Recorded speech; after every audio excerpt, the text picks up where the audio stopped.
When you call in and say you want a Murdered Out 250, we deliver. Guys, we got Carolina Equipment Haulings, Murdered Out 250-gallon offset smoker on our off-road package, rolling out the door today. Let's check her out. Like I mentioned, off-road package, big upgraded wheel and tire package on this one. We've got our fully fabricated axles, front and rear, the brace underneath, all finished in high gloss black paint.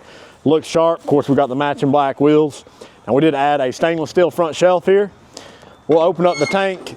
Guys, on the 250, the counterweights are an option. You don't have to have them, but they do make it a lot easier to open and close the doors.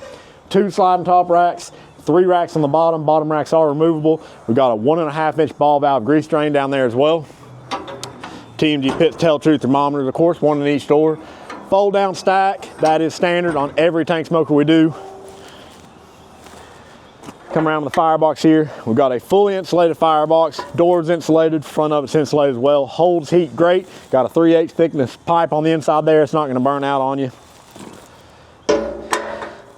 Like I mentioned, Murdered Out, babe, looks good. So y'all know the deal. You need a custom pit built, you know to call. TMG Pits, Knoxville, Tennessee.